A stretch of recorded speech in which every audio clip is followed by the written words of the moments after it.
always remember this. What's in secret whatever is in secret always leaves a breadcrumb. And itong mga nangyayari ito, yung ginawa ni Cheese, meron ng breadcrumbs. Obviously, nakita nyo, kaya nga yung kay Amy, kasi kung poprotektahan niya si BBM, hindi niya gagawin tong hearing. Kasi alam niya yung kapatid niya yung ultimately yung ultimately na actually, wala nang ligtas yung kapatid niya dito eh. Wala naman talaga ligtas yung kapatid niya, pero may gusto lang siya itiin na ito talaga ang may kasalanan. Oo. Na so that, kasi ang pinakalusot na lang dito ni BBM is that, hindi lang siya yung may kasalanan dito. I think kung meron kung kunwari doon tayo sa gustong protektahan ni Amy Marcos yung kapatid niya. The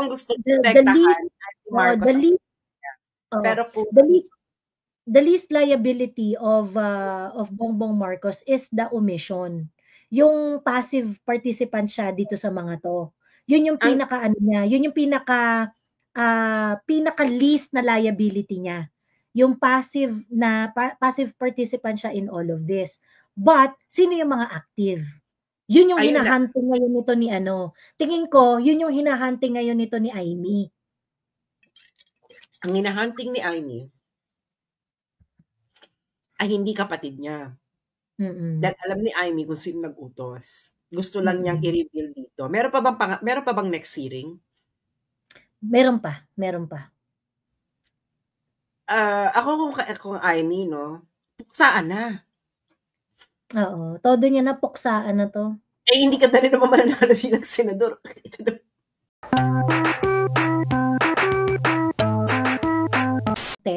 Yung realities nung Duterte, sino ba doon talaga ang winnable? Sino ba doon talaga ang hindi?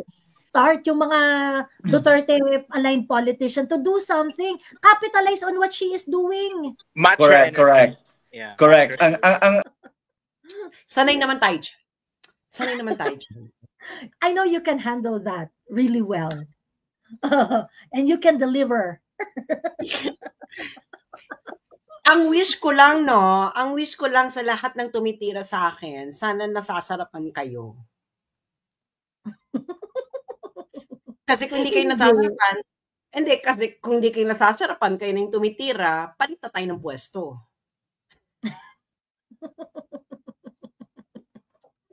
Baka mas gusto nyo kayo yung tinitira para kayo yung nasasarapan. Anyway, anong chika? Bottom pala, ayan. Ano ba? Well, simulan natin muna dun sa kidnap for ransom na yung si Anson Cue na apparently nagbayad na pala ng ransom, ganyan, still ended up being found dead today. Ito yung kinidnap na yung kapatid ni Richard po nagsalita na merong kinidnap, ganyan, and nobody's talking about it, ganyan.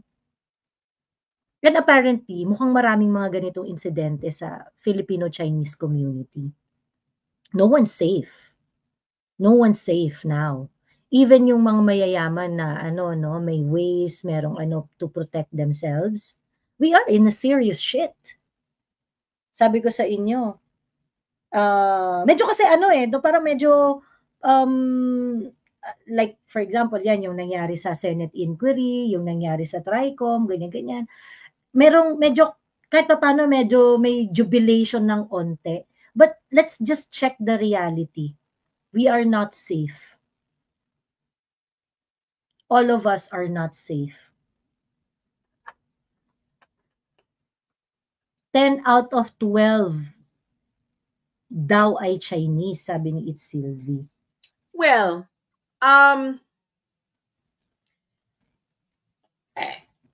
yung presidente nyo dati ng Philippine Chamber of Commerce, sabi niya, the ICC is just doing its job.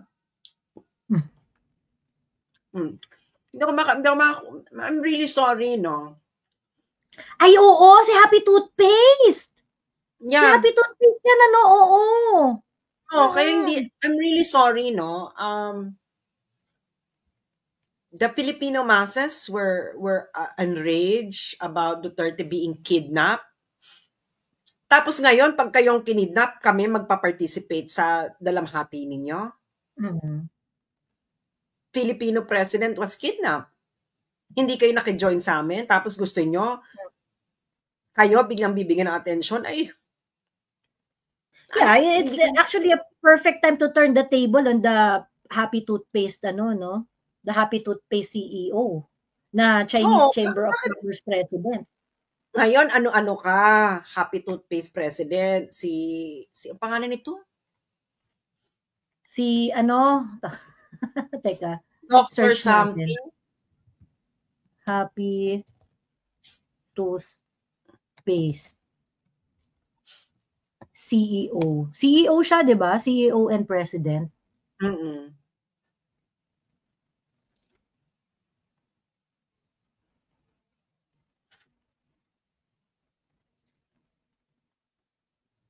Ay, bakit iba lumalabas? Happy Toothpaste. Chinese Filipino Chamber of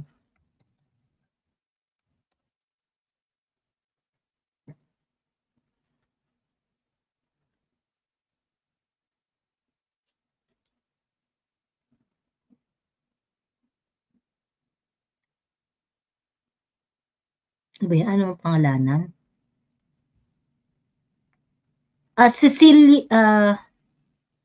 Pedro Cecilio. Cecilio Pedro.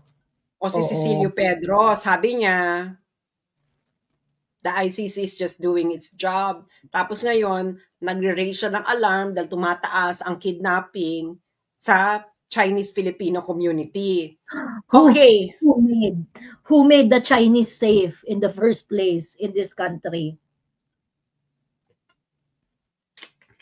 Tapos yan, sinabi niya yon after ng dinner na ginawa sa kanila ni Lisa Marcos. So, ano masasabi ko? Gusto ko I want to sympathize with the kidnapped victims, with their families. I really want to. Pero nasaan kayo nung presidente ng Pilipinas kinidnap? Presidente yun, at feeling ninyo safe kayo. Presidente na nga nakidnap eh.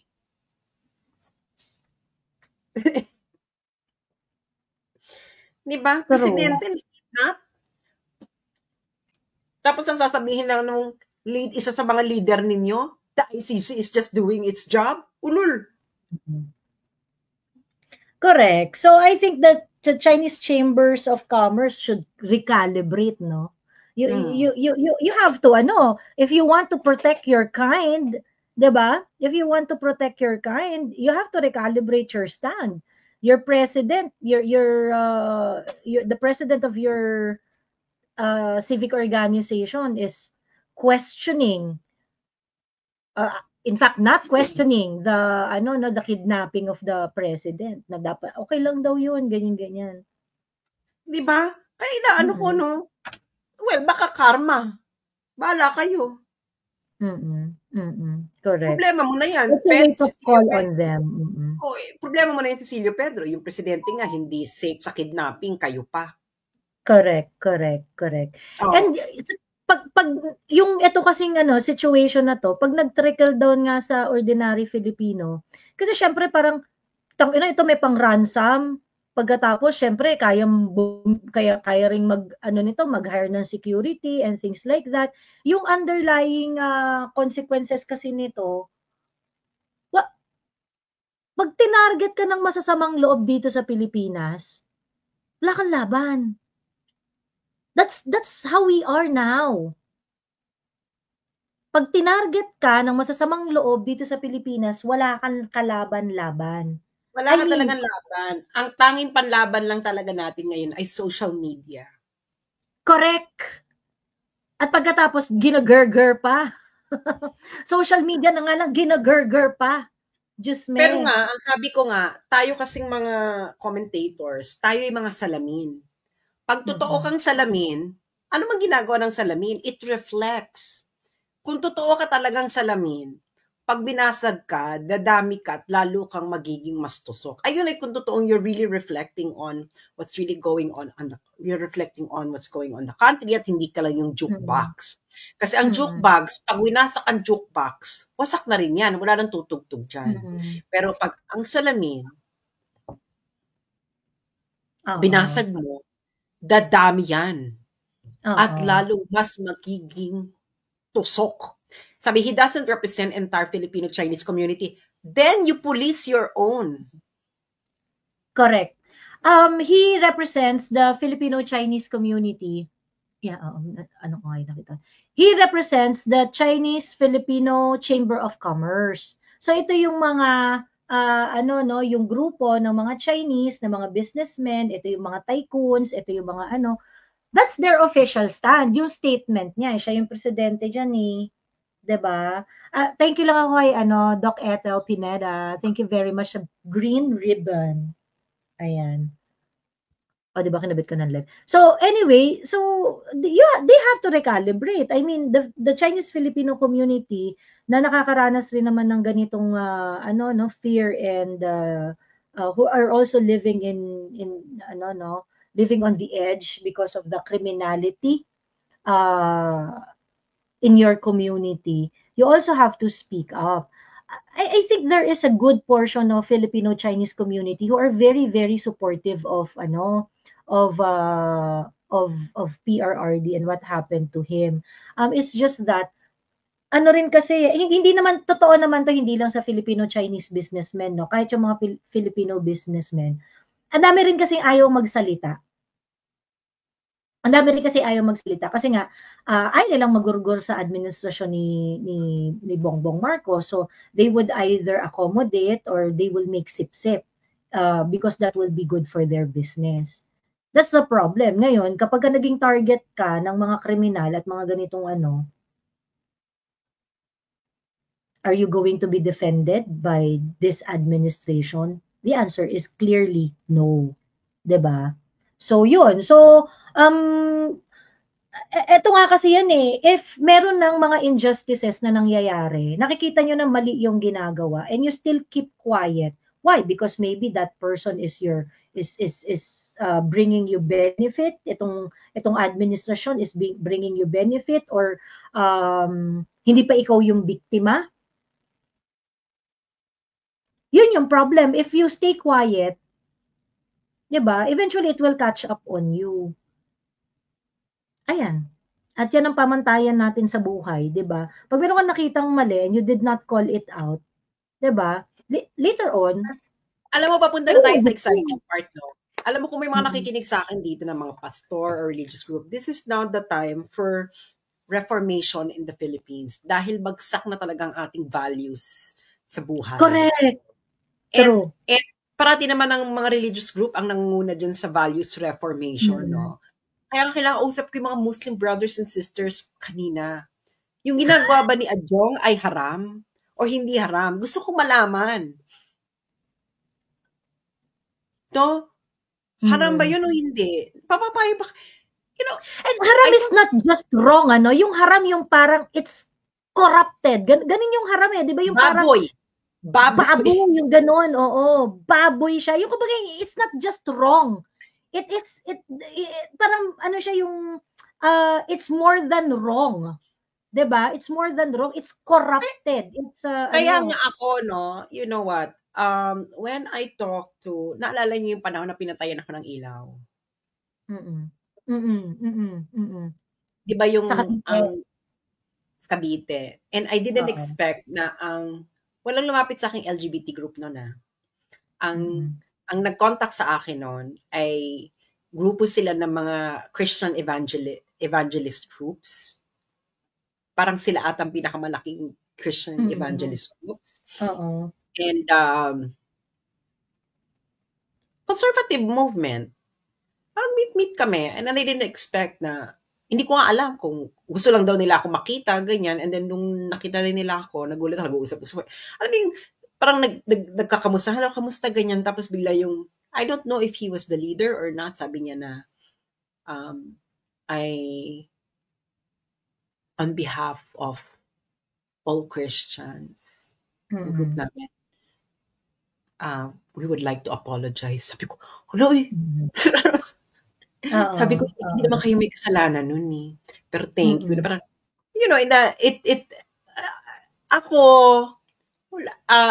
siguro nung bata-bata ko, alam mo naman, magbata-bata ka, mga 20s, 19, medyo galit ka pa sa ganyan, no? Na religion. Kasi nga, you know, lalo na lumalaki tayo, no? You feel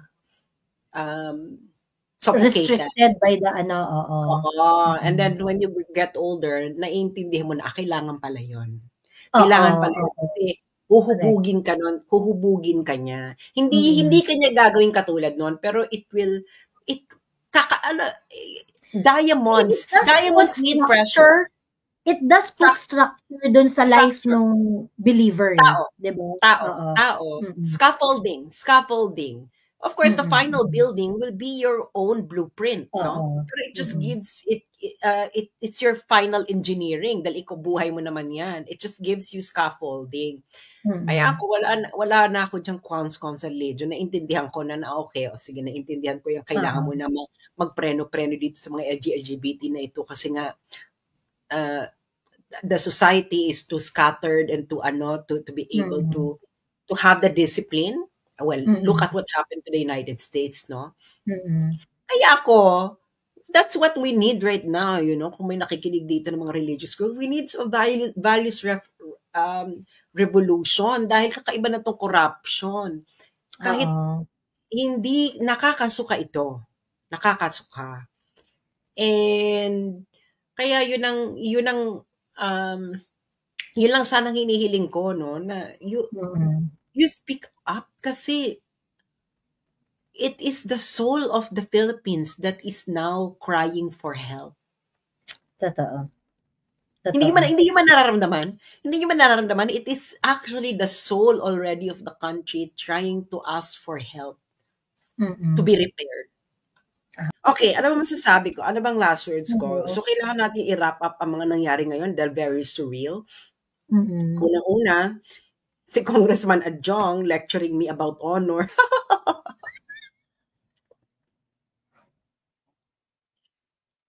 Bex, sama mo to dyan, sama mo. Itada mo. Na-excite ako. Of all people, Adjong, ikaw talaga, di ba? So, and then Tariela, si Tariela na nag-reply talaga dun siya sa US visa ko talaga siya nag-reply na parang sa dami-dami na sinabi ko sa'yo, doon ka talaga sa US visa ko nag-reply. Talaga ini-screenshot niya yung US visa ko tapos yung nilagay niya. And then of course, yan sa Senate na I think ni-reveal na ni Cheese kung ano siya. Yeah. Hindi ba? Halata na eh. Halata na. So Cheese revealed who he is and who he is protecting. Definitely, it's not BBM. Mas yung flash mo yung mukha mo, tapos yung ni Adjo, bagay kayo. Parang di ba? Parang congressional wife. Bagay kayo. In fairness, si Adjong may itsura no? May itsura naman si Adjong, in fairness kay Adjong. Ayun lang masasabi ko, no? So, I think the issue here is nakita na natin kung ano si Cheese. I don't think the Cheese was protecting BBM. Kasi hindi magrereklamo to si Amy. Yun na yung clue natin. Hindi to magrereklamo si Amy kung si BBM yung pinoprotektahan. Correct. Si Amy po protektahan niya si BBM. Pero hindi po protektahan ni Amy si mamili na lang kayo kay B1 kay B2. Pareho si B1 at B2.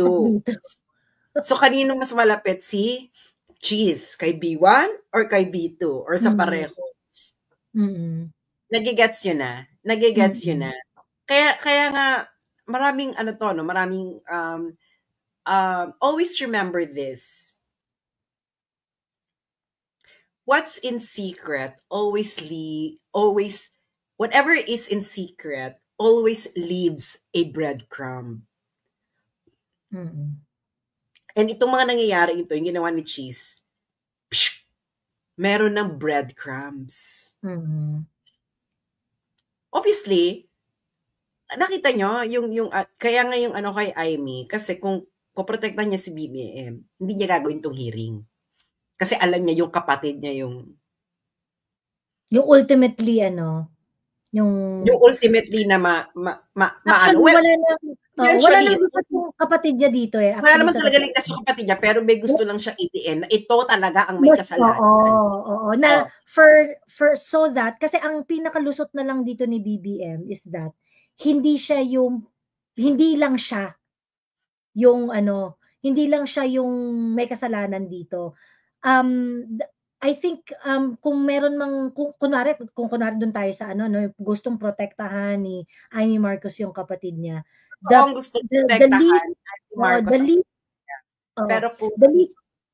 least liability of Bongbong Marcos is the omission. Yung passive participant siya dito sa mga to. Yun yung pinaka yun yung pinaka least na liability niya. Yung passive participant siya in all of this. But sino yung mga active?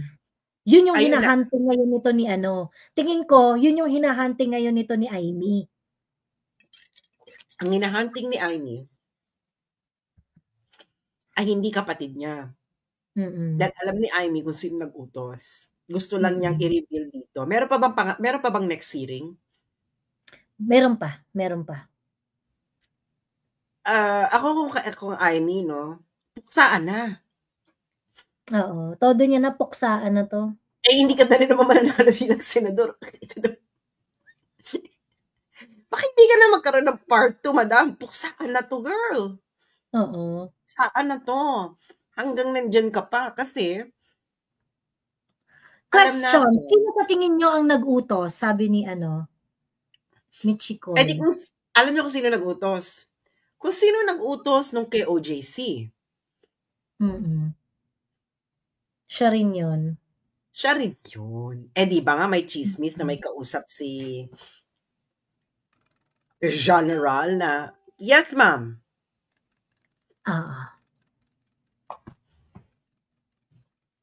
Yes.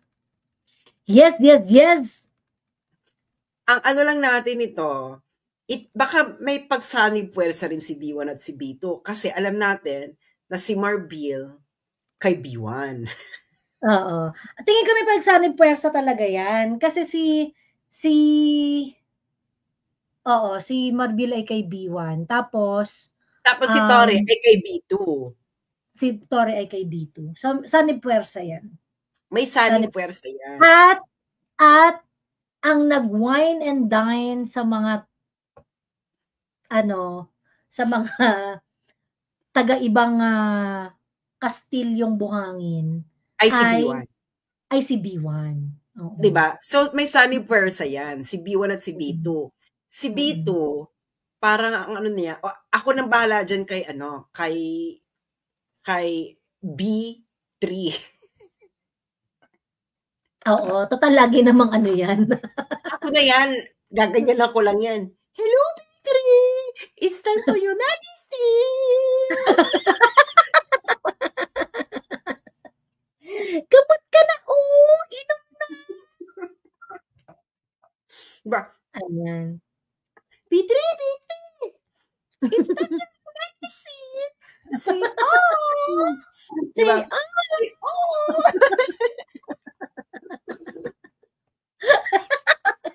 Ayun.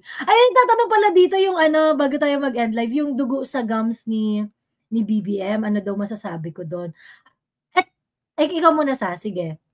Yung napag-usapan na natin kanina yan eh. Di ba ka? Ang feeling ko nga yan, siguro, nasa pack. Oo, yung sinabi mo. Dito, na ganyan yan. Kaya Kasi yung bleeding niya mukhang una na control. Tapos dahil nagsasalita siya, siguro natanggal yung may natanggal yung eksena, hindi ba? Kakasalita niya. So hindi na naampat yung dugo. Hindi na ampat kasi yung ganyang bleeding, ibig sabihin may existing na sugat. Girl, kung gingivitis lang yan, girl.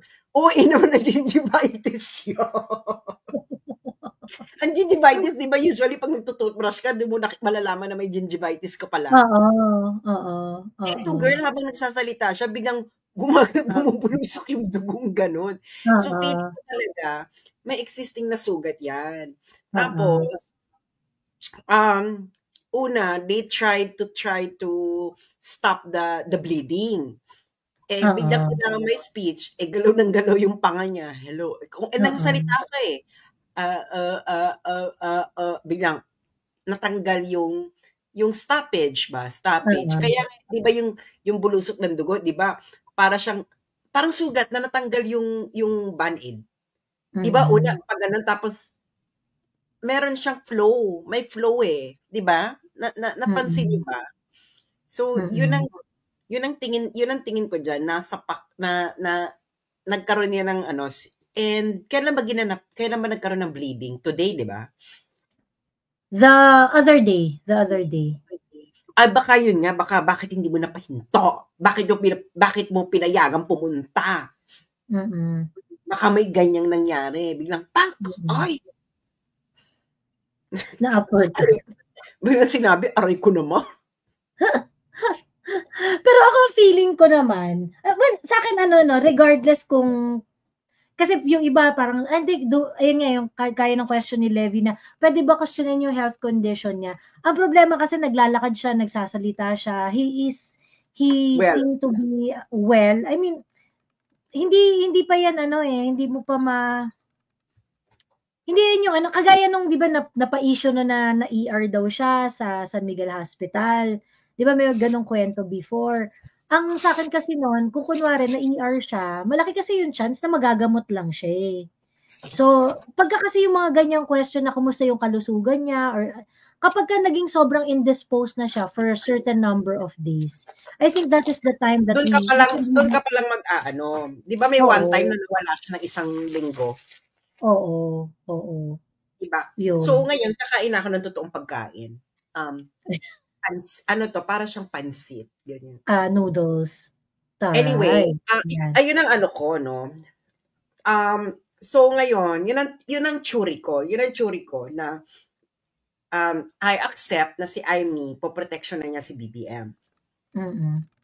Very likely. Family yun Hindi niya napatunggal yung pagka-Marcos niya Po-protection niya si BBM. Kasi ang role ni Aimee sa napakatagal na panahon sa pamilya nila ay fixer. Kung may problema sa pamilya nila, si Aimee ang nag-fix. Yung, di ba katulad dun sa Made in Malacanang? Yung pinauwi siya pinauwi siya from Singapore. Pinauwi siya from Singapore, tapos sabi sa kanya ng tatay niya is, anong gagawin natin? Para wala na maisip yung tatay niya kung anong gagawin nila. Tapos si Aimee yung, okay, eto, parang siya yung punong abala. So ngayon, ang eksena ng buhay, nag-background check na yan si Aimee. Di ba ang tagal ng hearing bago mag-umpisa ng hearing yan? Nag-background check na yan. Bago. Tinignan niya muna kung sino ang dehado. Alam niya dehado yung kapatid niya. Pero, kailangan niya masigurado na kapatid ko ba talaga ang nag-command. Alam niya kung sino ang command. Siguro nalaman niya na si B1 at B2 pala. Kayo pala tarantado kayo, pinahamak ninyo ang ading ko Wait lang. Senate hearing. So nag-Senate hearing si Bakla. Senate hearing. nakahanap sila ng weakest link kanina. Na nagngangalang Lakanilaw. Na ninenervyos na ganyan. Alam mo siya talaga yung bibigay. Biglang. Kaya nag-rush sila na i-save si Lakanilaw. Kasi alam nilang bibigyan. Kasi nga, Bato is at his best if he's not in the hearing. Nandun ang galing ni Bato pag wala siya sa hearing. Pagkatapos, kung sila Kanilaw, na-contempt ng tuluyan doon, baka mapakanta yun ni Bato. Baka mapakanta niya yan ng I believe the children is our future. Teach them well. And let them lead the way. Show them all the beauty they possess inside. Give them a sense of pride to make it easier. Let the children laugh to remind us how we used to be. Everybody's searching for a hero. So, biglang, kaya rush. Biglang yung waiter. Hep, hep. Anong sagot mo doon? Hep, hep. Hooray!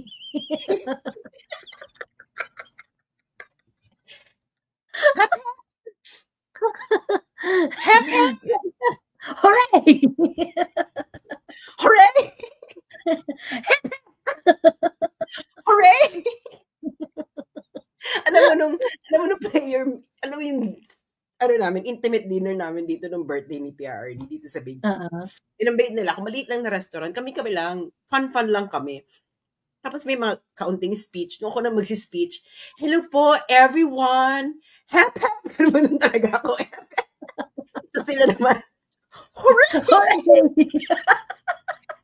Automatic no? Hooray! Mga baliw talaga.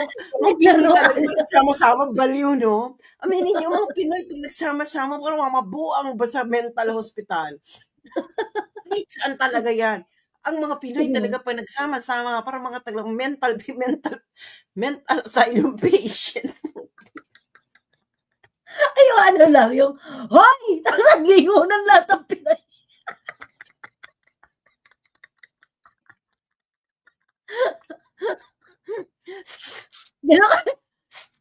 Lingunan lahat ng Pinoy. Oo. So, tapos, so ayun na, biglang yung waiter, pinahinto. So, si Manang, bakit pinahinto? Nakakapagtaka. Kumanta ngayon si Manang ng Rachel Alejandro song na ni-remake niya ng original na kanta ng kanyang tatay. Bumuhos ang ulan. Ano to? Nakapagtataka. Di ka ba napapagod? Kantahin naman natin yan para bongga kasi yan. Okay. So yung waiter, gumanon siya. Hep, hep. Hooray! Hooray! Hep, hep. Hooray! Hooray, pep. Hooray! Hooray! Eliminated na ako. Si Manang biglang, pak! Si Manang biglang lumita. Walang tigil ang gulo sa aking pag-iisip. Mula nang tayo'y nagpasyang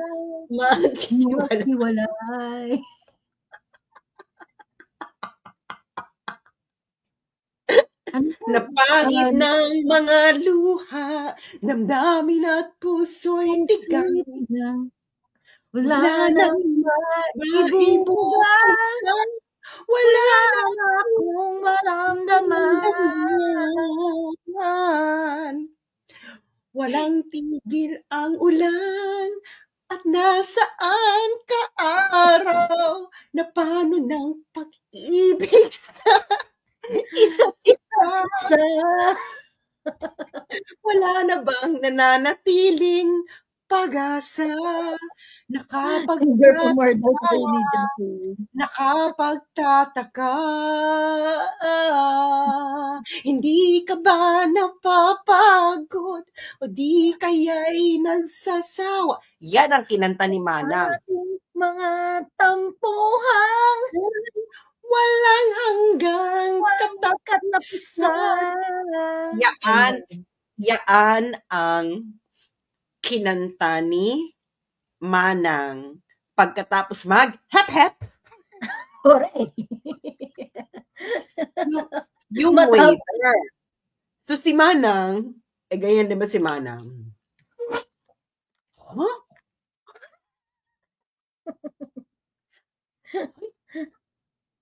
So alam niya na, pinoproteksyonan si B1 kasi baka masambit na nila si B1. Kasi si B1 yung nandoon sa executive privilege. True. May pinoprotection yan. Kaya pinipilit, alam mo, come to think of it, kaya pinupush ni na hindi, we can handle this hearing without, kasi wala naman executive privilege yung si B1, si B2 So, pero ako kung ito ang totoong layunin ni Manang, ay go Manang. Go.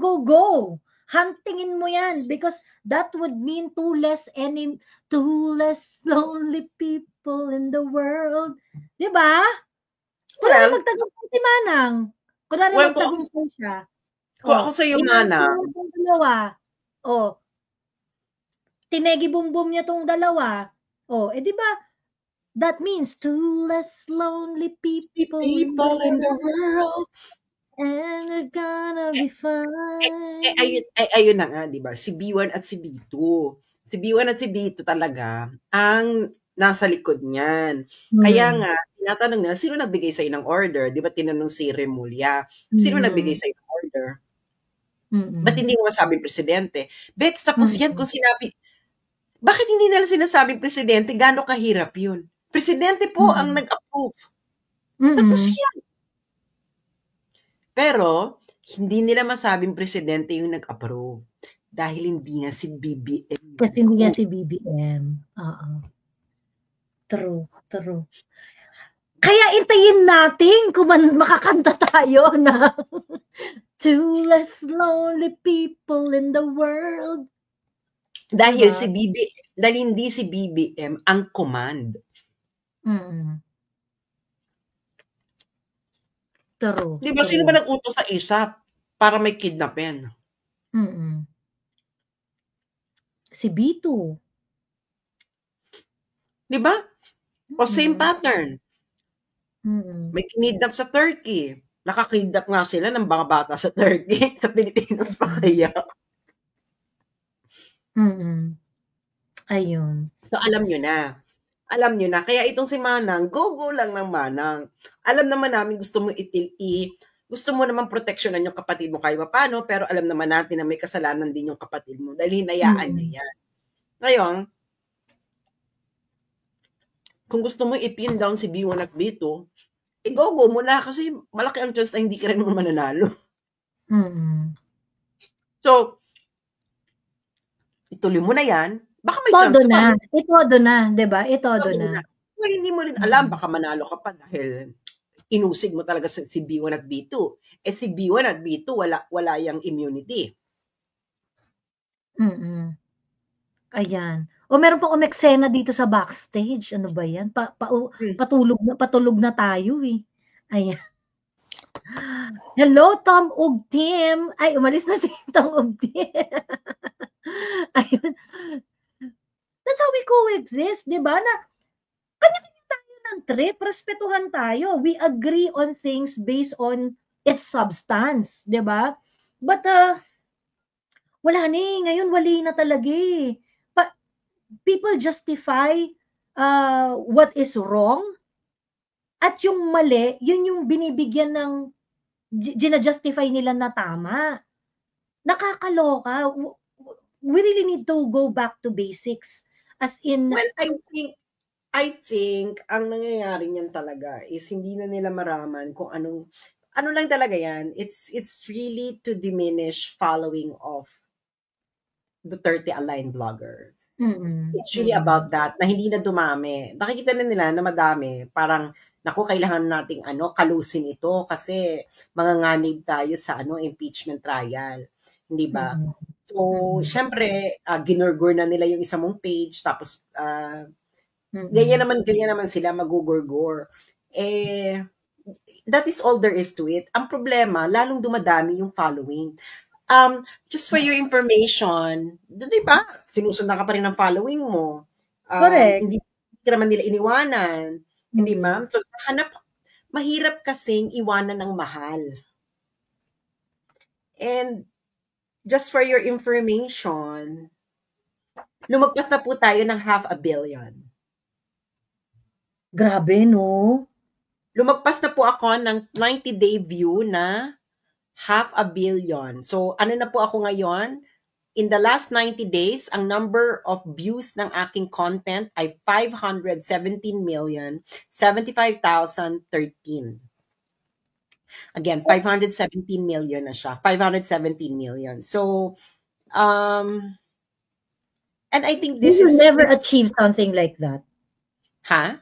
They will never achieve something like that. Yeah, and I think this is what is worrying them, etc. Yeah, because we own social media. That's the reality. We own social media.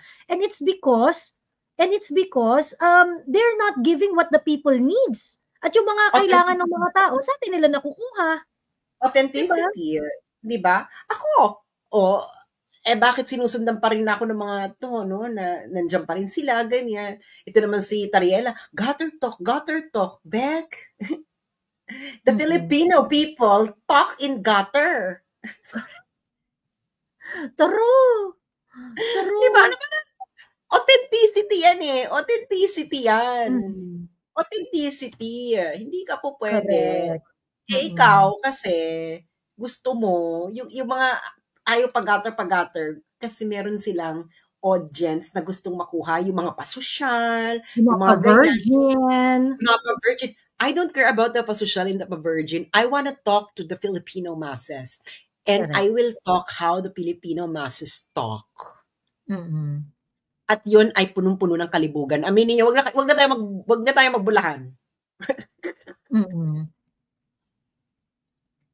Toro. Ayun.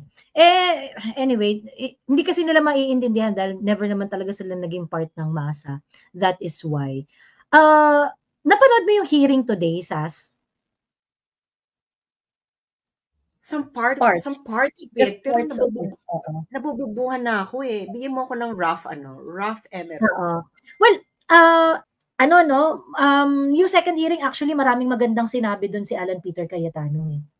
Maraming magandang sinabi doon. Meron pa siyang... Meron akong gusto sabihin na, in fairness sa'yo, Sec Alan, Senator Cayetano, Sen Alan, no? In fairness sa'yo, alam mo yun, yung ilang gusto sabihin kay Senator Cayetano, kay Senator Alan Cayetano, in fairness sa'yo,